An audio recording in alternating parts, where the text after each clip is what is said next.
জয় বাবা লোকনাথ। রণে বনে জলে জঙ্গলে যখনই বিপদে পড়িবে আমাকে স্মরণ করিও, আমিই রক্ষা করিব। লোকনাথ বাবার এই মন্ত্র পশ্চিমবঙ্গের ঘরে ঘরে পরিচিত। নিজের ভক্তদের উদ্দেশ্যে এই কথা বলেছিলেন লোকনাথ ব্রহ্মচারী বা বাবা লোকনাথ। আজও তার এই আশ্বাসবাণী মনে প্রাণে বিশ্বাস করেন তার অগণিত ভক্ত। সরল সাদাসিধে জীবনযাপন করতেন বাবা লোকনাথ। তার সব ভক্তদেরই তিনি সমান চোখে দেখতেন, সবাইকেই বুকে টেনে নিতেন। তো প্রিয় ভক্তগণ, আগামীকাল অর্থাৎ ৩রা জুন ১৯শে জ্যৈষ্ঠ লোকনাথ বাবার তিরোধান দিবস।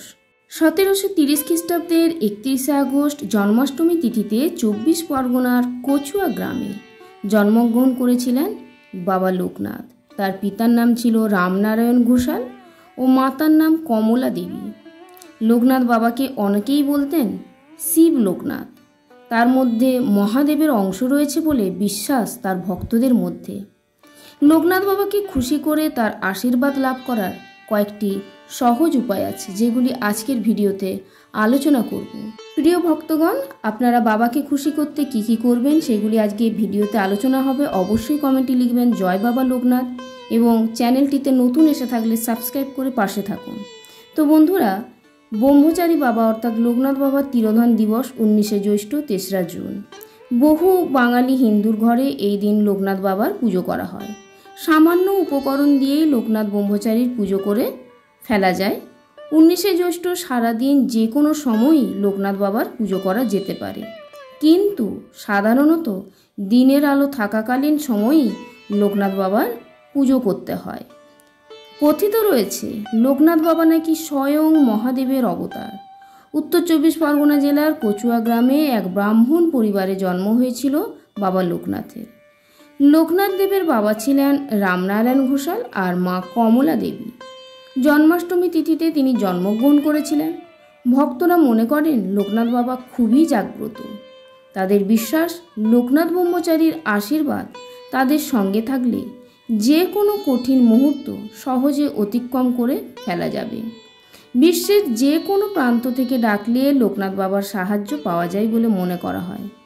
যদিও তার পুজো করার বিশেষ কোনো নিয়ম নেই, তবুও কয়েকটি জিনিস বাবা খুবই পছন্দ করেন। পুজো করার সময় সেগুলি যদি তাকে অর্পণ করা হয় তাহলে বিশেষ ফল পাওয়া যায়।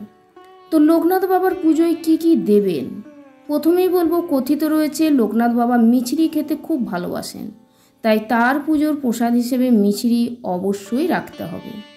এরপরে বলবো, মিছরি ছাড়া অমৃতিও লোকনাথ ব্রহ্মচারীকে প্রসাদ হিসেবে দিতে পারেন।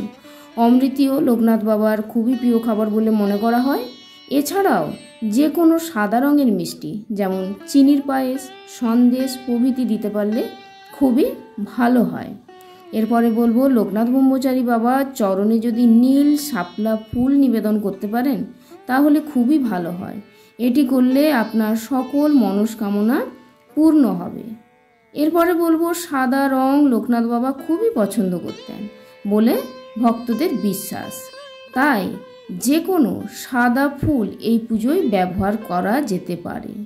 এরপরে বলবো, মরশুমি ফল লোকনাথ বাবার পুজোয় অবশ্যই দিতে হবে, যেমন তালশাঁস, লিচু, জাম প্রভৃতি ফল তার প্রসাদ হিসেবে অর্পণ করতে হবে। এরপরে বলবো, পুজোর ভোগ হিসেবে পোলাও, আলুর দমের থেকে ভাত, ডাল, চচ্চড়ি বা খিচুড়ি, লাবড়ার তরকারি দিতে পারলে খুবই ভালো হয়। এরপর বাবার পূজার মন্ত্রটি হলো জয় বাবা লোকনাথ, জয় ব্রহ্ম লোকনাথ, জয় শিব লোকনাথ, জয় গুরু লোকনাথ। এছাড়াও বাবার প্রণাম মন্ত্র ওম যোগীন্দ্রায় নমস্তুভ্যাং ত্যাগীশ্বরায় বৈ নম, ভূমানন্দ স্বরূপায় লোকনাথায় নমো নম, নমামি বারিদি চন্দ্রং নন্দন কাননে স্মরং হরিণ, নমামি তিলকনাথায়ং লোকনাথাং কল্পতরুম, ওম নম শিবায় শান্তায় কারণত্রয় তবে। এছাড়া বন্ধুরা, আপনারা বাড়িতে পুজো করবেন সম্পূর্ণ ঘরোয়া পদ্ধতিতে। অন্তরের ভক্তিই হলো সর্বশেষ কথা। অতএব বাবার পছন্দের জিনিস দিন এবং অন্তরের ভক্তি দিয়ে বাবার আরাধনা করুন। অবশ্যই বাবার কৃপা লাভ করবেন।